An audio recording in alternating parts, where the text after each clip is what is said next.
তো চাষি ভাই, আমের মুকুল বের হওয়ার আগে কি কি কাজ করবেন, আজকের এই ভিডিওটি আপনার স্বপ্ন পূরণ করতে অনেকটাই সহজ করে দেবে, যার ফলে পর্যাপ্ত পরিমাণ সুস্থ ফলে আপনার গাছ ভরে যাবে। এছাড়া যারা সম্পূর্ণ ভিডিওটি দেখবেন, বোনাস টিপস হিসেবে কোন কোন ভুলের কারণে আপনাদের ফল বাগান নষ্ট হয়ে যায় এবং আম গাছে আম ছাড়াও কিভাবে আপনারা বাড়তি আয় করতে পারবেন তা জানতে পারবেন সম্পূর্ণ ভিডিওটি দেখার মাধ্যমে। তাই চাষি ভাই, আজকের এই ভিডিওটি আপনাদের জন্য অত্যন্ত গুরুত্বপূর্ণ, তাই সম্পূর্ণ ভিডিওটি দেখার বিনীত অনুরোধ রইল। তো বন্ধুরা, আপনারা দেখছেন কৃষি রকমারি সেবা ইউটিউব চ্যানেল এবং আমি আপনাদের পাশে আছি সুনীল কুমার রায়। ভিডিওটি শুরু করার আগে যারা এখনও আমার চ্যানেলটিকে সাবস্ক্রাইব করে নাই, কৃষির এরকম ভিন্ন ধর্মী তথ্যমূলক ভিডিও সবার আগে পেতে ভিডিওটিকে লাইক করে চ্যানেলটিকে সাবস্ক্রাইব করুন। চাষি ভাই, বর্তমানে আছে জানুয়ারি মাস, জাত ভেদে কিছু গাছে মুকুল এসেছে, কিছু গাছে ফল দেখা যাচ্ছে এবং কিছু গাছে তো মুকুল এখন বের হবে। যে সকল গাছে মুকুল বের হয়নি কিংবা কুড়ি বের হচ্ছে, সেই সকল গাছে সাদামাছি, মিলিবাগ বা ছাত্রাপোকা আক্রমণ কিন্তু দেখা যায়। ওই সকল গাছের পাতায় দেখবেন যে কালো ছাইয়ের মতো এক ধরনের আবরণ পড়ে গেছে, যা শুটি মল ছত্রাকের স্পোর অথবা ধুলোবালির আবরণ পড়ে গেছে। এই আবরণ পড়ার কারণে গাছের সালোক সংশ্লেষণ প্রক্রিয়ায় কিন্তু ব্যাঘাত সৃষ্টি করছে। আপনারা যদি প্রতি লিটার পানিতে 3 গ্রাম করে কাপড় কাচার যে ডিটারজেন্ট আছে সেটাও ব্যবহার করতে পারেন, কিংবা 16 থেকে 18 লিটার পানিতে পাতা মিনি প্যাক কিন্তু শ্যাম্পু পাওয়া যায়, সেই শ্যাম্পুও কিন্তু আপনারা ব্যবহার করতে পারেন। এর সাথে প্রতি লিটার পানিতে 2 গ্রাম হারে ম্যানকোজেব দিয়ে যদি আপনারা সুন্দর করে পরিষ্কার করে ধুয়ে দিতে পারেন, সেক্ষেত্রে পাতাটা পরিষ্কার থাকবে এবং গাছ পর্যাপ্ত পরিমাণ সালোক সংশ্লেষণ প্রক্রিয়ার মাধ্যমে খাদ্য তৈরি করতে সহজ হবে। সাদামাছি, মিলিবাগ এবং হপার পোকা দমনে গাছের গোড়া থেকে শুরু করে পাতার ডগা, অর্থাৎ গোড়া থেকে শুরু করে পাতার কিনারা পর্যন্ত এমন ভাবে স্প্রে করবেন যেন পোকা লুকানোর জায়গা খুঁজে না পায়। এই সময় আপনাদের কি ব্যবহার করবেন আসুন আমরা জেনে নেই। আপনারা ব্যবহার করতে পারেন ল্যামডা সাইহালাথ্রিন, সেটা হতে পারে রিভা, ক্যারাটে ফাইটার, জুবা, সাইক্লোন, ল্যামডা গ্রিন, সিথ্রিন, লেমিরন, হিরা, ইন্ডোল, ইফেক্ট, ফকার, ল্যামডেক্স মেজর, ক্যারাথিন, সুপার ল্যামডা, এগুলোর মধ্যে যে কোনো একটি প্রতি লিটার পানিতে 1 মিলি হারে, এবং তার সাথে আপনারা ব্যবহার করতে পারেন ইমিডাক্লোরোপিড, সেটা হতে পারে ইম্পেল, গেন, টিডো, ইমিটা, মুক্তি, বিল্ডর, জাদিদ, প্রিমিয়ার, তেজ, ক্যানোপি, স্কিল, এগুলোর মধ্যে যে কোনো একটি প্রতি লিটার পানিতে 0.5 মিলি, অর্থাৎ হচ্ছে 2 লিটার পানিতে 1 মিলি হারে। চাষি ভাই, ইমিডাক্লোরোপিড ব্যবহারের আগে আপনাকে একটা বিষয় অবশ্যই মাথায় রাখতে হবে, এই কীটনাশকটি সরাসরি কিন্তু পানিতে দ্রবণ হয় না। এই কারণে স্প্রে করার কমপক্ষে 3 ঘন্টা আগে যদি আপনারা যতটুকু আপনাকে লাগবে ততটুকু পানিতে গুলাই রেখে স্প্রে করেন, সব থেকে ভালো হয়।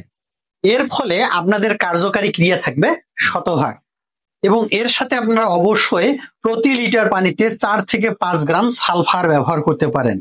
সেটা হতে পারে কুমুলাস, থিওভিট, এনার্জি, গেইভেট, হেভিট, ম্যাক্স সালফার, করভিট, সিভিট, এগুলোর মধ্যে যে কোনো একটি। চাষি ভাই, সালফার আসলে কেন ব্যবহার করবেন এই দুইটা কীটনাশকের সাথে আসুন আমরা জেনে নেই। সালফার নিজেই একটা খাদ্য, যার ফলে কিন্তু খাদ্যের যোগান দেবে এবং পুষ্টি চাহিদা পূরণ করবে। এর ফলে কি হবে, মুকুলটা বের হতে সহজ হবে এবং মুকুলটা ফাটতে কিন্তু সুবিধা হবে। আবার অন্যদিকে আপনাদের ছত্রাকনাশকের অনেকটাই সাপোর্ট দেবে। চাষি ভাই, আপনারা যে প্রথম স্প্রেটা করবেন সেটা কিন্তু আম বাগানের জন্য অত্যন্ত গুরুত্বপূর্ণ, তাই সময় ব্যয় করে ধৈর্য ধরে সুন্দর করে গোড়া থেকে শুরু করে পাতা পর্যন্ত স্প্রে করুন।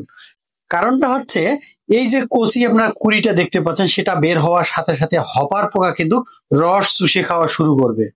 এই পোকার সব থেকে যেটা বড় দোষ, তা হচ্ছে তার ওজনের কমপক্ষে 10 গুণেরও অধিক সে খাদ্য গ্রহণ করতে পারে এবং সে খেয়ে সন্তুষ্ট না, এবং যে মলটা ত্যাগ করে সেটা কিন্তু মধুরস ত্যাগ করে। এর ফলে এই রসটার মাধ্যমে কিন্তু শুটি মল ছত্রাকের জীবাণু ছড়ায়, অর্থাৎ সে একদিকে খাচ্ছে আবার শুটি মল ছত্রাকের কিন্তু জীবাণু ছড়াচ্ছে। ফলে আপনাদের গাছের কিন্তু মুকুল আসবে না, কিংবা আসলেও সেটা নষ্ট হয়ে যাবে। এই কারণে এই পোকাটাকে দমন করার জন্য আপনাদেরকে সুন্দর করে স্প্রে করতে হবে। চাষি ভাই, আমের মুকুল ফাটার আগে আপনার যাহা কিছু ব্যবহার করবেন ব্যবহার করতে পারেন, তবে মুকুল ফাটা থেকে শুরু করে মটর দানা হওয়ার আগ পর্যন্ত কোনো কিছু ব্যবহার করা যাবে না। আপনাদের পরিবেশ পরিস্থিতির উপর একবার অথবা দুবার পর্যন্ত স্প্রে করা লাগতে পারে, সেটা কিন্তু সময় বলে দেবে। মুকুল বের হওয়ার পরে আপনারা কি ব্যবহার করবেন জানতে ভিডিওটির উপর কমেন্ট করে সাথে থাকুন, আপনারা পরবর্তী পর্বে সেটা জানতে পারবেন। আপনারা যে ভুলগুলো করে থাকেন এবং বোনাস টিপ জানার আগে যারা এখনো আমার চ্যানেলটিকে সাবস্ক্রাইব করেন নাই, চাষাবাদের উন্নত প্রযুক্তিকে ব্যবহার করে কিভাবে আপনি আপনার আয় বাড়াবেন এবং কৃষির তথ্যমূলক ভিডিও সবার আগে পেতে ভিডিওটিকে লাইক করে চ্যানেলটিকে সাবস্ক্রাইব করুন। এই ভিডিওটি কেমন লেগেছে কিংবা কৃষির কোন বিষয়ের উপর আপনি ভিডিও দেখতে চান অবশ্যই কমেন্টে জানাবেন। আসলে বন্ধুরা, কমেন্ট করলে কি হয় আর না করলে কি হয় একটু সময় নিই। আসলে বন্ধুরা, কমেন্ট করলে হয় কি, আমি কিন্তু রেগুলার ভিডিও দেই আপনাদের উন্নয়ন কল্পে। আসলে দেখেন, 2-1টা ভিডিও কিন্তু আপনি পাইছেন, বাকিগুলো কিন্তু আর পাচ্ছেন না। যখন আপনি লাইক কিংবা একটা মিষ্টি করে কমেন্ট করবেন, তখন ইউটিউবের যে রোবট আছে সেটা কিন্তু বুঝতে পারে যে এই দর্শকটা আসলে এই টাইপের ভিডিও পছন্দ করে, তখন কিন্তু আপনাদের কাছে এই ভিডিওগুলো সাজেস্ট করবে। আর যদি আপনারা শুধু ভিডিও দেখেন, কোনো লাইক বা কমেন্ট না করেন, ইউটিউবের যে রোবট আছে সে কিন্তু আপনার কাছে আর ভিডিও সাজেস্ট করবে না। কারণটা হচ্ছে সে ধরে নিবে আপনি আসলে আমার এই ভিডিওগুলো পছন্দ করেন না।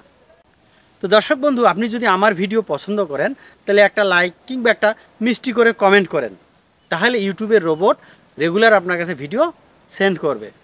ইহা ছাড়াও আপনারা যখন কোনো একটা কমেন্ট করেন, তখন কিন্তু আমরা এই যে এত কষ্ট করে ভিডিওগুলো তৈরি করতেছি সেটা কিন্তু উৎসাহ অনেকটাই বেড়ে যায়। তো বন্ধুরা, এবার আসুন মূল আলোচনায়। চাষি ভাই, আমরা অধিক লাভের আশায় অনেকেই কিন্তু বাগানে উল্টাপাল্টা হরমোন ব্যবহার করে থাকি এবং এর ফলে দেখা যায় অনেক বাগানে কিন্তু পরবর্তীতে নষ্ট হয়ে যায়। এই কাজগুলো বিশেষ করে যারা চুক্তি নিয়ে কাজ করে বা কন্ট্রাক্টে কাজ করে বা লিজ নেয়, তারা কিন্তু এই কাজগুলো বেশিরভাগ করে থাকে।